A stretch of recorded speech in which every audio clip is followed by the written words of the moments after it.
Radhe Radhe friends. ભાઈ આજે પલ્લવીની એકાદશી છે ને, એટલે આપણા ભાણામાં આજે મગ નથી જોવા મળવાના.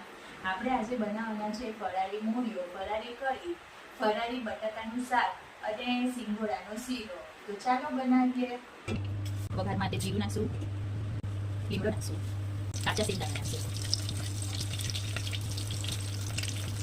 જીરું દાણા લીમડો સરસ મજાના આવી ગયા છે. હવે એમાં મોરૈયાની ક્વોન્ટિટી હિસાબે આપણે જીના સમારેલા મરચાં અને જીના સમારેલા આદુ નાખીશું. એને થોડો સોટી થવા દઈશું. એ મરચાં સતરાઈ ગયા છે. હવે હું અહીં અંદર બટાકા નાખું છું. જો એ ઓપ્શનલ છે, તમને નાખવો હોય તો તમે નાખી શકો છો, નહીં નાખવો હોય તો નહીં નાખી શકો.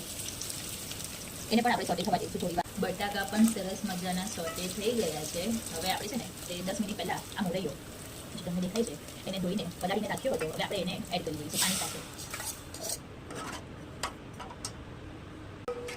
આપણે એને 10 મિનિટ થવા દઈશું. 10 મિનિટમાં આપનો ફરાળી મોરૈયો બનીને તૈયાર છે. મોરૈયાની ક્વોન્ટિટી હિસાબે આપણે એની અંદર નાખશું. હવે આપણે આ મોરૈયા સાથે કઢી બનાવવા માટે આપણે 2 ચમચી આમાં રાજગરાનો લોટ લઈ લીધો છે, જેમાં આપણે હવે બટર મિલ્ક એટલે કે છાશ એડ કરીશું. હું 4 વ્યક્તિઓની રીતે બનાવું છું એટલે એ રીતે ક્વોન્ટિટી લઉં છું છાશની. તમારે તમારી રીતે લેવાની. એને આપણે આ રીતે બરાબર મિક્સ કરીશું. બસ મજાની આપણી છાશમાં લોટ મિક્સ થઈ ગયો છે, કોઈ લમ્સ નથી. આ પોણો ગ્લાસ હું પાણી ઉમેરીશ. આપણે જીરું નાખીશું એટલે આપણે એમાં લીમડો નાખીશું. એટલે કઢીના પ્રમાણે આપણે આદુ મરચાં નાખી દઈશું.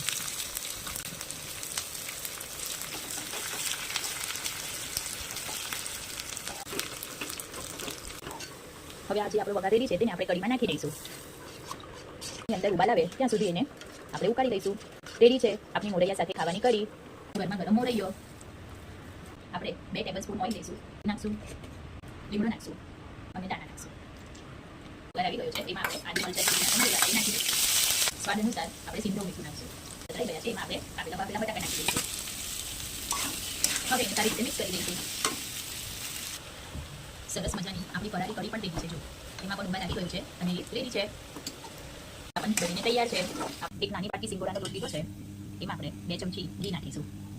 આ પાણી પણ આપણે બોઇલ કરવા મૂકી દીધું છે કે સરસ મજાનું શેકાઈ ગયો છે. આજુબાજુ ઘી પણ છોડે છે અને સરસ મજાની સોડમ આવે છે. તો આપણે એની અંદર હવે પાણી મિક્સ કરી દઈશું. તો આપણે પાણી મિક્સ કરીએ અને ધીરે ધીરે આપણે મિક્સ કરતા જઈએ તો એમાં લમ્સ રહી જશે. જો આપણે મિક્સ કરવું પડે એમાં લમ્સ ના પડે.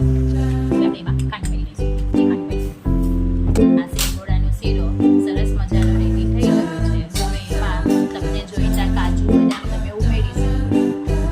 તૈયાર છે આપણું આજનું પદ્મિની એકાદશીના દિવસનું ભાણું. આજે એકાદશી છે એટલે ભાણામાં મગ ના હશે. મોરૈયો, ફરાળી બટાકાની વેફર, સાબુદાણાની પાપડી, કઢી અને આ સિંગોડાનો શીરો.